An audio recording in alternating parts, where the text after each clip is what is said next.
Hey, girlfriends, how are you today? We are going to be talking about everything that we have done right, or we thought we have done right, everything we were told to do, and we still feel stuck. Anybody relate to that?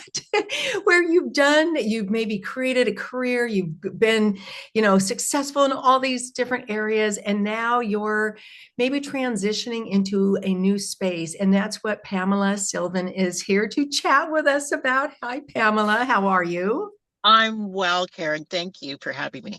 Yes, and you are a world traveler. For the first time I talked with you, you were on Vancouver Island, and now you're headed towards Ontario. Is that right?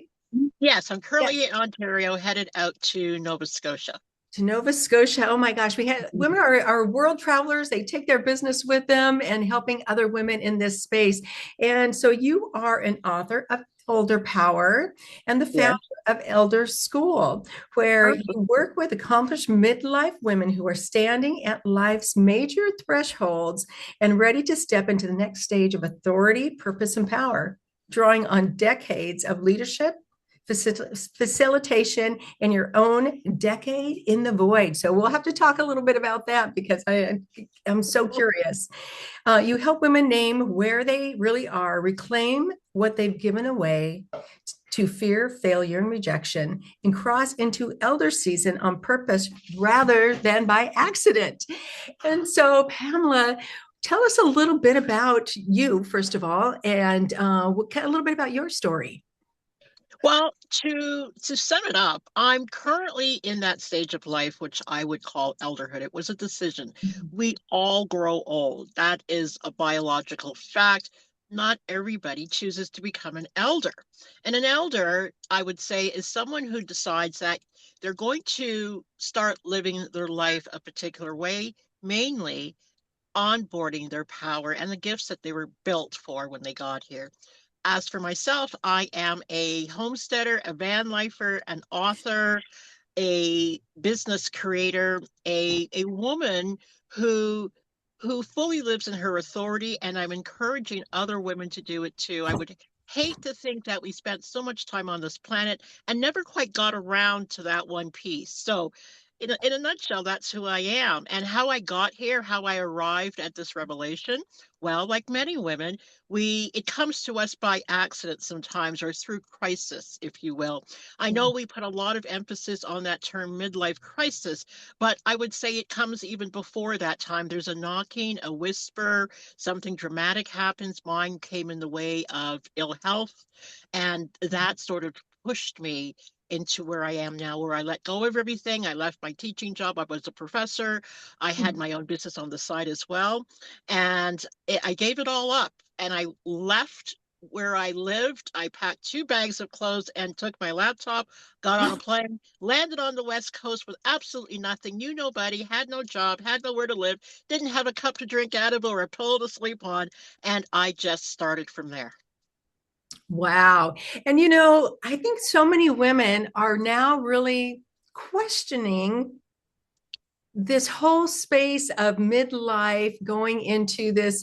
I like to call it women of a more interesting age, because there's so much negativity about retirement, or there's social norms around that of what that's supposed Mhm, to look like. And I think women are mhm. going, I don't know that that's what I want. And so I love that you say stuck, but a lot of times maybe it's women being curious about what is next. And that I think is what you're bringing to the table, is like, let's take a look at this. And so, for the woman who maybe said, I did everything I was told to do and still feel stuck, from your work and your story, what's really happening at this midlife threshold? And why doesn't more women start questioning this? What are they looking at? Tell us a little bit about that. Well, I would say that more women or most women don't take a look at it. They feel it. They feel that pressure, but they push it away because they are I they are in a place where they and their peers are all circling. I use the term circling a lot because that's what we're doing. We may see something in the horizon, but how dare we think or consider going over there? Because as women, we have been inculcated to do our lives a certain way. Don't ask too many questions. Don't stick your Mm-hmm. head up. Regardless of what level of life that you're in, you could have the C-suite, you could be a at-home mom, and everything in between. Yet you have those boundaries and parameters, and you go so far and no further. My my sort of litany here is that that was cultural. It was on Mm. purpose. We were bound that way. These were the constraints that were put on us. And many of us now are pushing at those boundaries and saying, hey, what else is there? And if, believe it or not, women police this more than anybody else. We know there's that whole patriarchy thing that we're always talking about. And we talk about, oh, we don't like the patriarchy and we don't like the systems. But look at how loyal we are to them. We say it with our mouths, but with our bodies, we continue to be loyal to the systems. And the question is, why? And this is why I talk about this concept I call the unholy trinity, which is fear, failure, and rejection. We are very much in the realm of that, especially women. Not that men don't have this too, but women, for some reason, for instance, if you have a career, you're or Mhm. corporate, men will apply for jobs that women won't. We think we have to go out and get another credential. We're Yes. always preparing, we're over preparing, we're overthinking, we're over guessing. We tie ourselves up in knots, and less capable people get the job. Yes. That is so interesting. And that actually came up in a conversation yesterday. A woman said, she goes, I was switching from corporate to doing my own business. She goes, I had to go get certified up before she would step into that space. And so as we're in midlife, and some of us, going a little bit past that, we're in our 60s, and Mhm. are we put that stuck? It's like we're putting ourselves in that stuck spot because we don't think we can do something else. Mhm. And so to unlock that little norm, if you will, that we still can create, we still can be productive, because that elder term too, sometimes that elder or senior or seems to put bounds upon us. How can we break through that? Well, the whole reason I'm even in this space, and I was quite aware that the term elder will turn people off because they hear elder, they think elderly, they think decline, they think decrepit, they think one Right. foot in the grave. And I totally understand that. Words carry meaning. Yet I'm taking the word back, I'm bringing it back, I'm making it sexy, I'm making it Oh, vital, I'm bringing a lot of vitality in it. One should want to be an elder. In indigenous cultures, in my lineage, elder meant, oh, there's the woman with the power. There's the woman with the wisdom. There's the woman you want to talk to. So that's what I've turned myself and my business into because I wanted to be that. I wanted to be that when I was younger. I would tell people I was older when I wasn't. I would tell people, absolutely. I would tell people I was a wow. certain age. I loved it when my hair started turning gray because it meant to me, it signified to me that I had grown into a season of wisdom, of knowledge, of power, because that's how I saw it. And even now, people, and especially the marketing complex and machine, are now recognizing women of this age group have the wisdom because we are in this really great time in history where all of these crossroads are intersecting. This group of women, the biggest demographic right now, of a certain age, as you said, have the education, flow a majority of the money, spending money. We travel. There is a lot going on. So if you want to have the money in our wallet, you have to spend time paying attention. And they have started. Vogue has now started putting women on in their 70s on their covers. Oh, really? Wow. I did Absolutely. not So why notice would that. Vogue? So if Vogue is starting the trend of noticing that older women have power and have Whew. substance, I mean, it just flows from there. The brands are going to start saying, "Hey, now we're just noticing that these are the women that we need to court." So if that's the case, elderhood is where you want to be, and elderhood is discovering the power that you have within. I just wrote something called the Samantha Principle. People want to read that. The energy, the power, the vitality, you Yeah. have it. But you're keeping yourself in the space because you're looking at what your grandmother was like, what your mother was like, and they had super constraints on them. Not the way we did. We went off to school, we went off and did all kinds of things. They traveled. If you look back at your mother and your aunties and your grandmother, for the most part, not every single one, but for the most part, that group of women stayed back. We were held down. And that's why when you see women who are widowed, what do you notice about these women? They start to bloom, they start to They blossom. do. It's like, hey, you're not the same woman. What happened to you? It's because the constraints are off. They can That be who they is were becoming. okay. So that is so interesting. So many little golden nuggets there coming into this space of power of, and we still have vitality.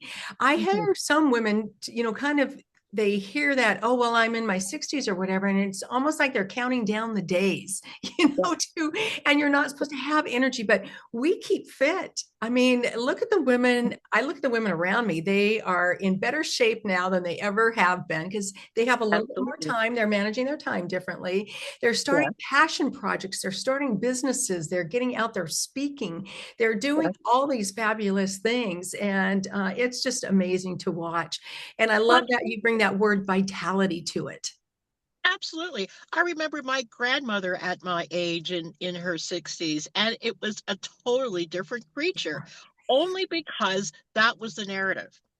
You sat Oh, down over there, you took care of grandkids, you cooked food, and that was it. Decline, decline, decline. The less you right. moved, the more decrepit you became. Traveling across the country, what I've noticed, especially in some communities, such as Vancouver Island, all of these little bedroom communities of senior people who are busy playing pickleball. The gyms are full of them when you go in there.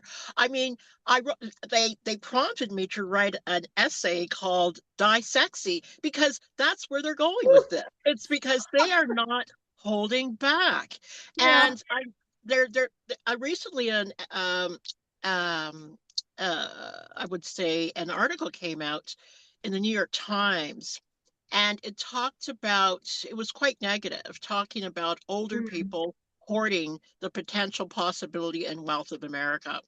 And what they don't seem to realize are the boomers, for instance, and younger have, there's a great number of them. They're highly educated. They came up through the time when the money was being made. They bought houses, they made investments, they did all of these things. Yes. And what are you expecting them to do? Because here's the other thing. Through the marvel of medical science, we are now living longer. I mean, there's nothing to hear people living past 100 now. So if you're in your 60s and you're planning on sitting it out, I mean, you have a long time to go. You do.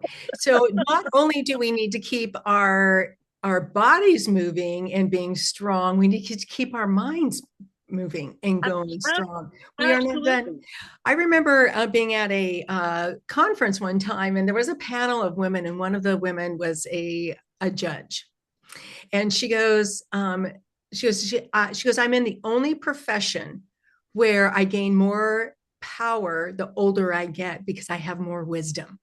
She goes, I Yes. wish other industries would also honor women in that way, or Yes. people in your elders as you get into these different ages, because we do. I love that you see that power in that wisdom. It's that lived experience that we have that we are now able to reflect on and embrace and share that with our other younger generations and the women coming up Absolutely. behind us. So yes, Absolutely. how do you see this playing out? So, okay, so so many women are stuck and they have these limitations they're putting upon themselves. How do we break through that? I would say community, and here's why. I know Oh, women are community creatures anyway, yeah. but it's the right community. It's a community Yes. that will challenge you. A lot of the communities I've been around, they sort of hold everybody in place. Everyone's circling everybody else. It's more feel good than it is challenge and growth. And I've been in enough of those sort of healing circles, and absolutely nothing wrong with them. I'm not here to denigrate any of those. I think you need to go through them, but there comes a time, only because now our time here is finite. We are not promised tomorrow, especially at this age. Anything could go wrong. A diagnosis could pop up. So now Right. is the time to make the choice. Find a community that will hold you to the growth, will hold you Oh, to the energy they know that you have. Hold that wisdom, hold that place with you, hold the line. And I've created little circles everywhere I go. I actually had someone call me today and said, Pamela, I know you're on in Ontario. Are you bringing us together so we can talk about our projects? And I'm thinking, Oh, yeah, sure. It wasn't even on my mind to do that, but the mere fact that they are now wanting to come together to talk about what's next, what's now. And to me, that made my heart sing because they're on it now. They're not waiting for me to show up. They're not waiting for anything because they know that at any time things could change. So let's get together, sit around the table. Let's suss out some projects. Who can help here? Who knows who over there? Let's get it done. It's the power of circles, the power of community, but in the right way. We're not getting around to talk about the problem. We all know the right. problem. Right. And Pamela, there's so much out there too about the how to. And I think, you know what, as you were talking about it, this is something that I have been craving in my life is just being around other creative people stepping out and breaking the bond, stepping outside the box. Even with the magazine, we're doing it totally different. We just flip the script and I'm like, why not? Why don't we just do something different? And I love that you're bringing that to the table. So how are you bringing women together? Tell us a little bit about that and what you're Well, doing. as I said, I have a little sort of it's a little bit secret at this point. It's called the Salon Society, and the Salon Society are these circles I that know I this. I bring together. I tap people on the shoulder. I see who, not everybody, because not everybody is ready to be at that level, at that speed, at that energy of growth, and I totally understand that. So I'm not going to stress people out. I see who, and I say, let's get together and do this. So I have about four going right now. So as I travel, I pop into them, or they tell me, hey, it's time again, Pamela. I know you're here, so you're not getting away before we go. I have events. I have cohorts that are going with women.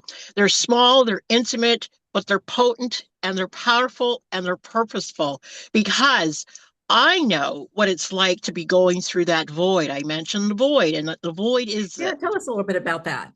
you're leaving your old life, like when I Uh-huh. detached from my life, from my teaching, and you're going to you don't know what yet. So Yes. you're tumbling through, you're tumbling through. All I had to hold on to at this point was the knowledge of myself, what I carry, my intelligence, the knowledge that I've gained across my life. I knew it was something that I can turn into cash. If I whatever little job I could get, I could do that while I continued to build. When I landed on the other side, I started an online magazine that got the ball rolling for me as I got other places in my life. But the point is, most women don't know or don't believe that they have what it takes to do this. And here's the caveat. They do. But no one's ever told them, no one's ever shown them, no one's ever held scaffolding around them as they did this. And that's important. It's being held and being witnessed as you make the move. Yes. And one of the things too that as you were talking about that, I thought of an example in my own life where I was leaving my old life, not due to divorce and all these different transitions in my life. But there was Mhm. that void of what is next. But and what really brought me and encouraged me to the next point was I surrounded myself with women like you who believed in me. Yes. I didn't So really important. know what was next, but I got around people who believed that there was something next for me. Absolutely. Women, like I said, women by nature gather, and not that men don't either. They do. If you look at men gather too. But as women, we gather, but the way that we gather is not necessarily about our growth. It's about where we are. We are doing the same things we do when we're in our homes, and we just come together and we talk about things as we continue doing the same things. I call it the AIA club, the Ain't It Awful Club. It's and one of the things I sort of lay down for people as we gather, I said, whatever is going on, you leave it outside, and when you're going home, you can pick it back up and go. Here, we're on about something different. Oh my gosh, so many great things. So as women are looking at this, maybe they're feeling like they're in that void. What Mhm. might be their next best step? Their next best step is honesty. to really ask and inquire. Self-inquiry is so important. We tend to bypass the problem. We tend to smooth out the edges. What's wrong? And we think, well, our life's okay. I've got the house, I've got the car, I've got the marriage. It's all good. It's all good. We're fine. We're fine. We're fine, we say. And it's not really fine. My life is beautifully fine, look on paper and looking from the inside out or the outside in. Yeah. And yet I was in the hospital. Yet they couldn't find what was wrong with me. I'm always sick. What's going on here? So be honest. I had to be honest. What is happening? I didn't want this life. And as a wife and as a mother and as a teacher, that that was a hard one to say. How dare you say that as a woman? And let me tell you, my biggest the fury came from women. When I made the change, it wasn't men, it was women. Even my ex didn't ask me what was wrong. Oh, It was the women. My mother wanted to know what I was going to do with the silverware. Everybody in my life questioned me and questioned me. Well, why would you possibly give up all of this wonderfulness? All this wonderfulness was not me, because here's the thing, I gauge it like this. If I die, will any of that wonderfulness come with me? And the answer is no. The mm. house stays, the pool stays, the job goes to somebody else. None of it would ever be about me. Isn't that something? As we sit there and be honest with ourselves, that it's hard because we are. I know for myself that was something I was challenged with. I was challenged by a counselor. He goes, Karen, he goes, you're not being honest, and I'm like, what do you mean? I'm honesty is really important to me. Blah blah blah. And he goes, no. He goes, you're not being honest about your feelings. Yeah. Yeah. And I'm Yes. like, I'm not Behind. even sure because I was living to the expectations of what I thought everyone else thought I should be doing. Yes. you know? It should be saying there's a script that we carry all the time. You say this and that, even how we grieve. If you ever noticed how we grieve based on what we saw on TV. I see people carrying on at funerals sometimes. I'm thinking, I'm sure I saw this on an episode of so and so. Yeah. It's like it's like we don't even know ourselves to this degree. And midlife and elderhood is the time, because we are going into the descent of midlife, going into descent of our bodies are changing, our hormones are switching up. Yes. And this is the time for us. There's a biological reason this is happening. Certain things are switching off. We have more time. Our children, if we had them, have reached a stage where they don't need us full time anymore, or they're Right. already gone. So many things have changed. Maybe your primary relationship has dissolved. Maybe your work situation has lessened, or you're now in retirement. So many things have changed. So Yeah. if you're asking the question of what's next, what is next is you. You are next. You are now on deck. You are now about full discovery of self, because now you have the time. Hopefully, you've got the energy to do it. But you see, a Yeah. lot of women don't do it. One, they don't know they can. They don't know this kind of thing exists because they've been watching everybody else do it or do nothing. They don't, they're exhausted. They say, oh, I'm so tired. I just want to sit around. I've worked all my life. So you hear these familiar reasons and all valid, but there has to be an energetic pull towards this. It's what I call the call. Oh, yes. And you know what I see as you are speaking? You have so much energy, so much vitality that I'm like, what does she have that, that maybe I could have too, And I think that is such a unique thing that I think women are sharing now, that because I think sometimes we used to kind of hide that. It's like, oh, well, I can't be, standing out there. But I love how you just, girls, here we are. Let's step into that power of being an elder and realizing what that holds. I love it. Absolutely, absolutely. Because here's the thing: we've idolized youth so much in our culture.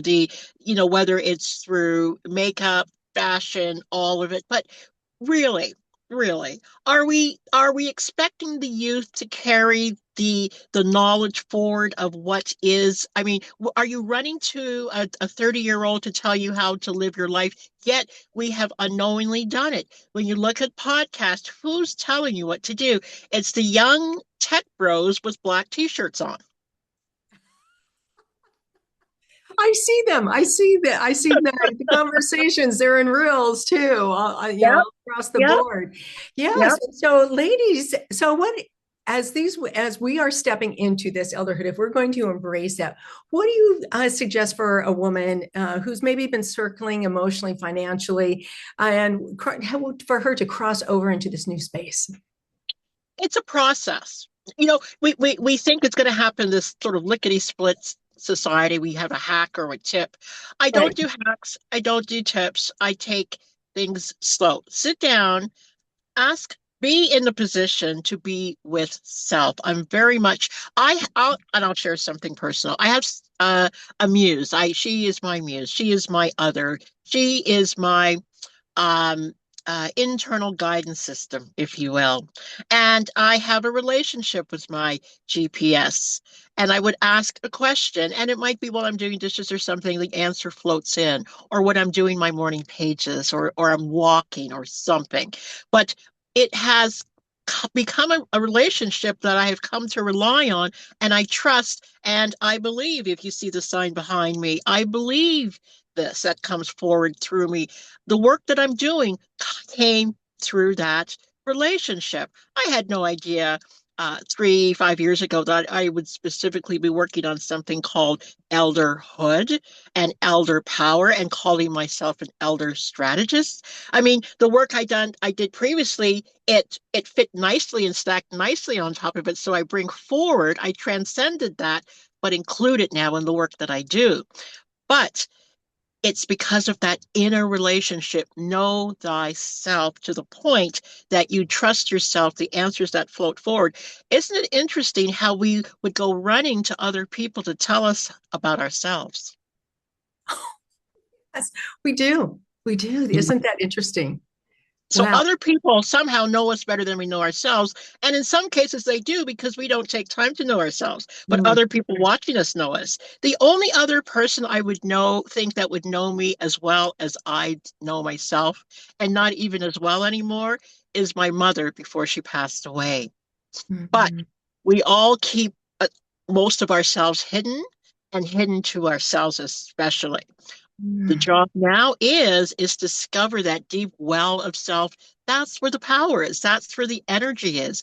That's where you're able to rearrange your field. If you can get to that place, if you can get to that knowing and understanding about how life actually works.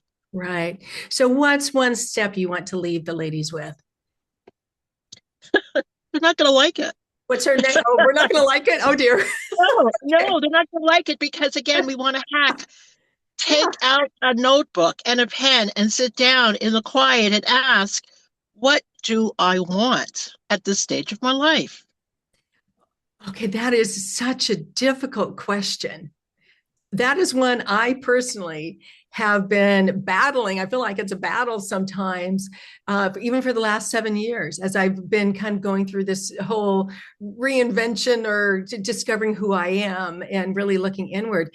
I was never really asked that before, what I wanted. So it is really a tough question for me, I have to say. So I'm going to have to get out my notebook and really start to discovering some of those things. And what I have come up with along the way has been kind of fun when you start getting curious. Is I love to bike. And I love Yes. because it's playful. I don't have any, I don't have to be productive. I don't have to, there's no boxes to check there. And I've just really created a space for that. So that at Mhm. least is one thing I know that I want is that time to play. It's a breadcrumb of your life. I do this exercise with women. It's called breadcrumbs. Life leaves breadcrumbs for us, and we go around not even noticing these breadcrumbs. So I ask some questions. I know how to pull those answers from them, and we rearrange it until you see the breadcrumbs.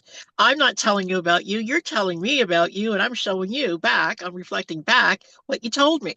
And these are the breadcrumbs. These are the things that light you up. These are the things that you were built for.